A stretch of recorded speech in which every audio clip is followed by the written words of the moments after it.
Gentleman from Virginia is recognized. Thank you, Mr. Speaker. I yield myself such time as I may consume. Without objection. Mr. Speaker, today we're considering a bill that purports to make it easier for small businesses to obtain coverage, and tomorrow we'll vote on a bill that will take away health insurance coverage for 24 million Americans and force everyone else to pay more for less. So not only are we considering a bill today that will make things worse, we're considering it a day before we vote on ruining health security for working families in order to provide tax cuts for the wealthy. As we debate the possible replacement of the Affordable Care Act, I think it's instructive that we look back at what the situation was before the ACA passed. Listening to some, you'd think that costs weren't going up at all. In fact, costs were going through the roof before the ACA, and small business particularly were having cost increases, spectacular cost increases, and that's until somebody got sick. At that point, they were unlikely to be able to afford any insurance at all. Every year before the ACA, small businesses were dropping insurance right and left, particularly after somebody got sick. Also, before the Affordable Care Act, people with pre-existing conditions couldn't get insurance. Women were paying more than men, and millions of people were losing their insurance every year. Now, since then, the costs have continued to go up, but at the lowest rate in the last 50 years. People with pre-existing conditions can get insurance at the standard rate. Small businesses can cover their employees through the Affordable Care Act at the average cost, whether or not anybody in their small business has cancer or diabetes.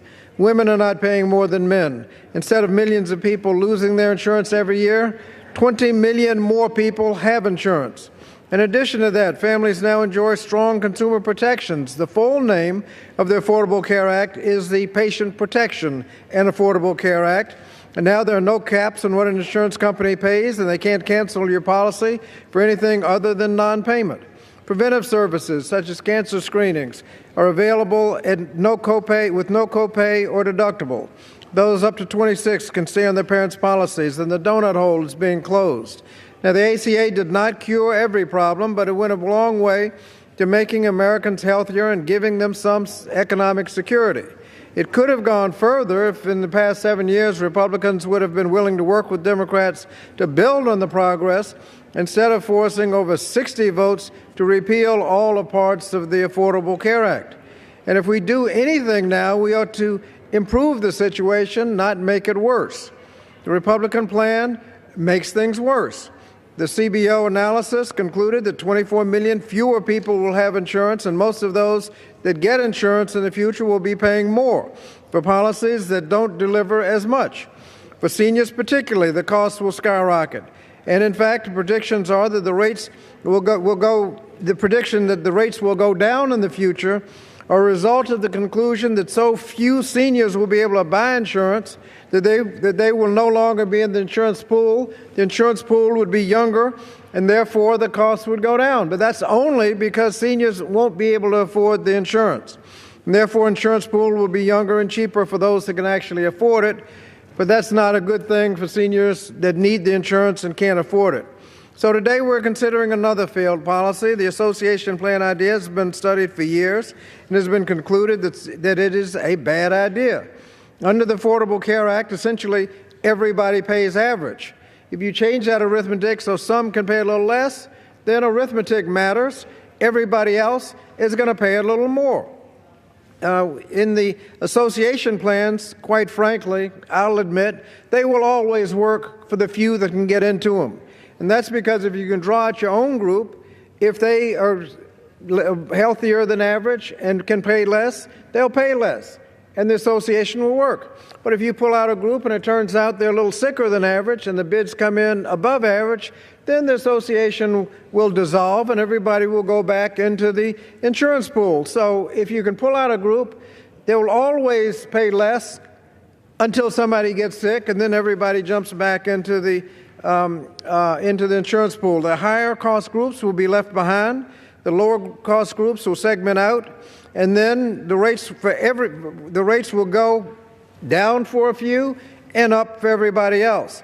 This is exactly why the American Academy of Actuaries has said that expanding association plans, quote, could result in unintended consequences such as market segmentation that could threaten viability and make it more difficult for high-cost groups and individuals to obtain coverage.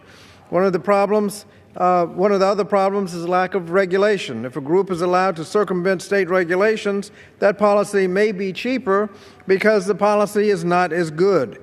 There are a lot of ways that you can save money. You can pull out a group of just young men and save on maternity benefits. That would be cheaper for them, but more expensive for everybody else. And what happens when a new spouse needs coverage and tries to get it as an optional benefit? They won't be able to afford it.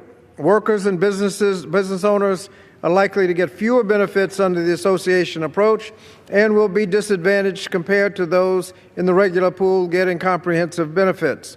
This is exactly why Consumers Union has stated that the legislation is likely to provide minimal and non-uniform benefits.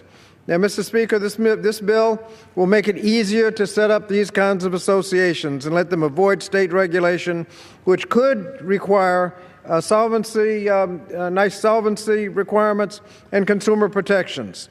The protections in this bill are not sufficient to protect consumers, and most states would require stronger capital requirements than the bill requires. So much like the Republican replacement bill, this bill goes in the wrong direction. So I urge my colleagues to vote no and reserve the balance of my time. Gentleman reserves his time.